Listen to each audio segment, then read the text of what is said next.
là. Ciao ragazzi, oggi vi porto in vendemmia. Dove? A Terrazzo naturalmente. E beh,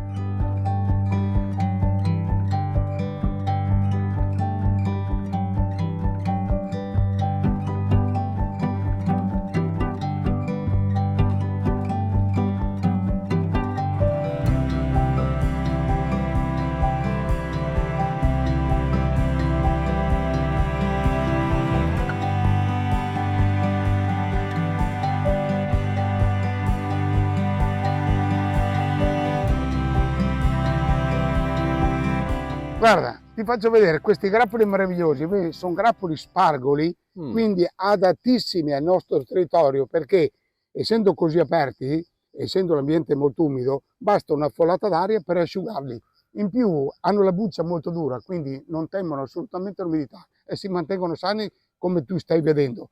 Poi la caratteristica di quest'uva, che si chiama Palava, che è un incrocio fra Müller-Thurgau e Gewürztraminer, ha la caratteristica che produce un vino particolare che sa di agrumato, di frutta esotica e una mineralità che si becca dal sottosuolo, perché le uve noi le abbiamo obbligate a mandare le radici in profondità, non innaffiando, non dando a bere. Quindi fin dall'inizio le abbiamo obbligate a mandare le radici in profondità, dove hanno beccato, hanno succhiato tutta la umidità che si trova nel terreno. Quindi il vino che si beve ha delle caratteristiche particolari, quindi ha dato un segno distintivo alla nostra cantina. Ebbene sì, quella che state vedendo è una vendemmia di pianura, dalla quale escono vini di altissima qualità che tra poco vi farò conoscere. Quando dico pianura, dico veramente una pianura vera per l'appunto, perché siamo in un luogo di confine tra le province di Verona, di Rovigo e di Padova, Terrazzo per l'appunto, che è una terra tradizionalmente vocata alla produzione di mele. Ma chi ha impiantato questi vigneti ha creduto fin da subito alle potenzialità produttive dell'uva su questi terreni, che hanno una ricchezza incredibile, insospettabile per chi non è addetto ai lavori o comunque non è di questa zona. E partiamo proprio da lì, perché la persona che ha creato questa cantina è partita con una logica ben precisa, che tra poco vi rivelerò, perché c'è tutta una filosofia legata al biologico e soprattutto alla biodiversità. Ma prima di tutto partiamo dal terreno, perché è da qui che nasce tutta questa ricchezza. Il terreno è la parte più importante per un vigneto.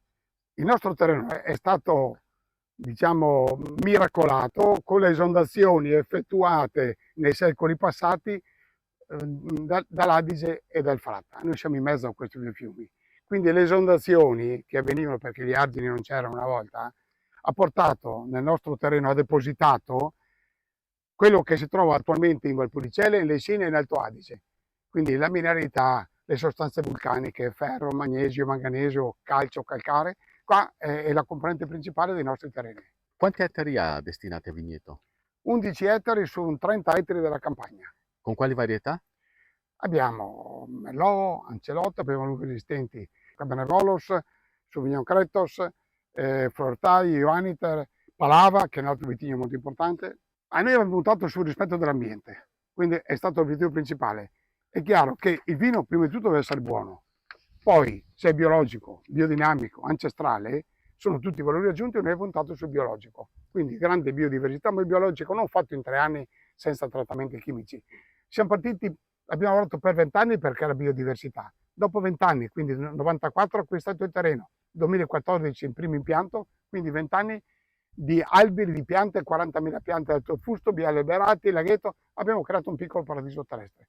Quando questo nido meraviglioso era pronto, abbiamo messo a dimora le prime piante nel 2014. Le modalità di raccolta, anche quelle non sono banali.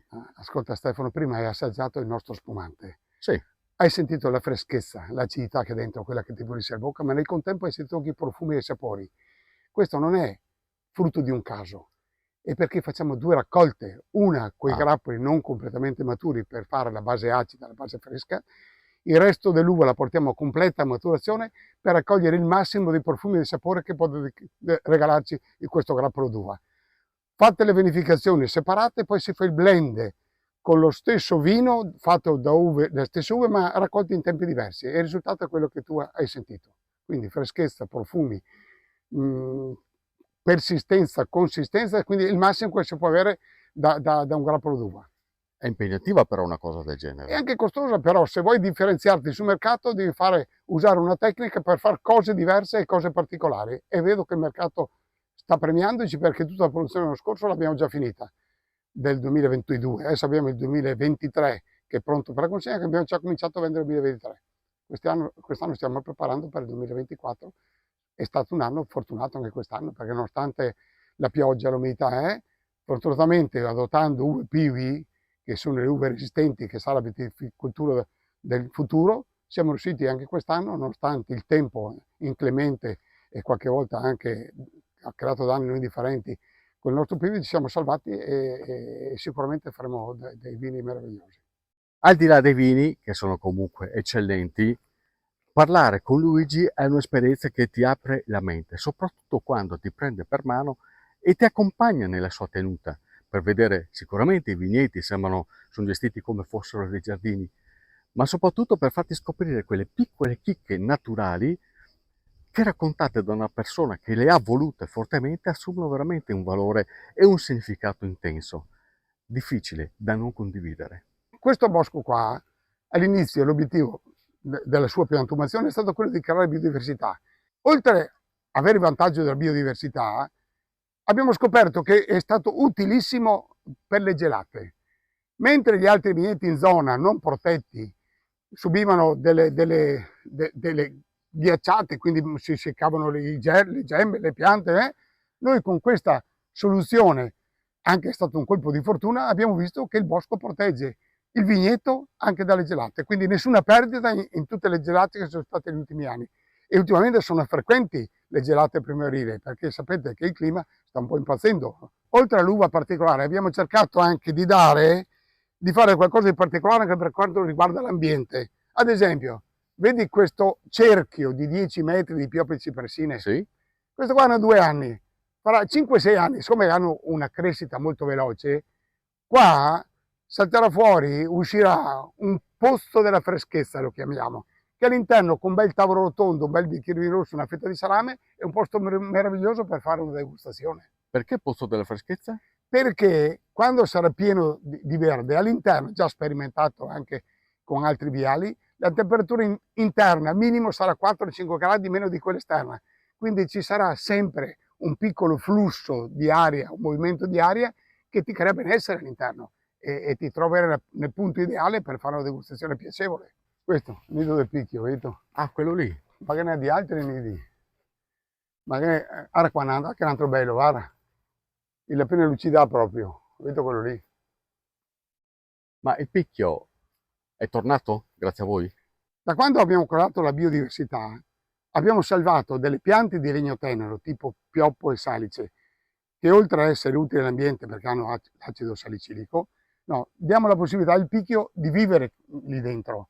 Ma il picchio è talmente intelligente, talmente forte, che lui riesce a individuare, insomma, che il legno parte dal basso verso l'alto, lui sa perfettamente dove sono il picchio, perché picchiettando sente il vuoto e il pieno, lui sa, difatti quando vedo un buchetto, no, lui perfettamente va a colpire senza sprecare tante energie dove si trova il di legno e se lo pappa, perché con questo picchiettio lui sa dove si trova. La natura non spreca energie. E ora un'altra parola chiave, Pilzwiderstandsfähige, PIVI nella versione accorciata. Che cosa significa? Vuol dire vitigni resistenti ai funghi, alle malattie fungine, che di conseguenza richiedono un utilizzo molto ridotto, se non in alcuni casi addirittura azzerato, di anticritogamici o comunque di altri agenti che vengono utilizzati per la gestione del vigneto. Quindi pensate questo che cosa può voler dire per un produttore di vino e per un viticoltore. E Luigi ha adottato fin da subito questa filosofia, l'adozione di questi vitigni innovativi che, proprio in virtù di questa caratteristica di resistenza, si affacciano con sempre maggiore insistenza nel mondo del mercato del vino. Quindi andiamo a capire che cosa vuol dire utilizzare questi vitigni. Quali sono i vantaggi dell'adozione dei pivi? Noi col nostro terreno eccezionale, ma l'ambiente umido che abbiamo qua a terrazzo, se non usciva questa varietà importante, quella di pivi, avremmo avuto qualche problema, che poi si risolveva per carità, ma con interventi continui, invece così il pivo si difende da solo dagli attacchi fungini, e abbiamo una carta in più per produrre vini biologici in un ambiente come il nostro. I vitigni sono integrativi o sostitutivi di quelli cosiddetti Sono tradizionali? perfettamente sostitutivi. Addirittura certe uve Piwi sono migliori dal punto di vista organolettico per i profumi, per i sapori e per la persistenza e consistenza rispetto a quelli convenzionali o tradizionali. E i vini che se ne ricavano richiedono una lavorazione diversa? La lavorazione diversa non dipende dal Piwi, ma dipende da quello che vuoi ottenere tu del vino. Difatti l'appassimento lo facciamo per prassi, sia che sia uva Piwi che sia uva convenzionale, abbiamo adottato il sistema dell'appassimento. Perché nell'appassimento gli zuccheri che ci sono dentro, intanto ti riempie un po' di acqua, quindi concentri gli zuccheri subiscono un'evoluzione, acquisiscono quei sapori un po' caramellati che arricchiscono i profumi di vini e i sapori. Certo. Quindi questo è il nostro metodo. E hanno la stessa qualità degli altri? Io direi superiore.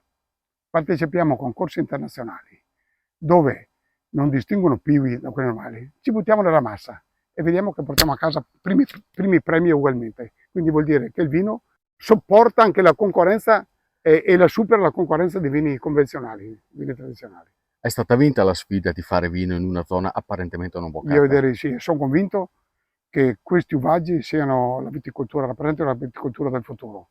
Ci vuole un po' di pazzia per fare tutto questo, Luigi?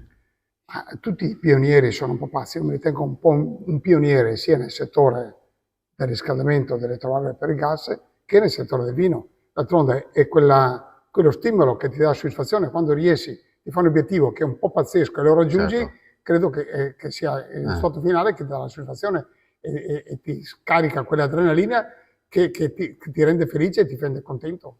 E adesso, a 30 anni di distanza, cosa senti? Credo di avere impiegato il mio tempo in una maniera utile, di non aver sciupato tempo, perché Certo. ho sempre fatto qualcosa che mi è piaciuto, obiettivi ambiziosi, però in parte mi pare di averli raggiunti anche. Questo piccolo paradiso creato da Luigi è fruibile a tutti, mi pare, vero? Certo, le porte sono aperte, chi vuol venire può fare un giro in campagna e noi lo accompagniamo a spiegare, far vedere il nido del picchio, per spiegare perché si fa la potatura, perché gli alberi si comportano in una certa maniera. Certo. Facciamo dei riferimenti anche insomma, di carattere tecnico che possono essere di segno. E poi alla fine comunque ricordatevi che Luigi, adesso possiamo concedercelo, un buon sorso di questo vino eccellente ci sta tutto. Grazie Luigi e complimenti per tutto quello che ha creato. Grazie a te. Salute.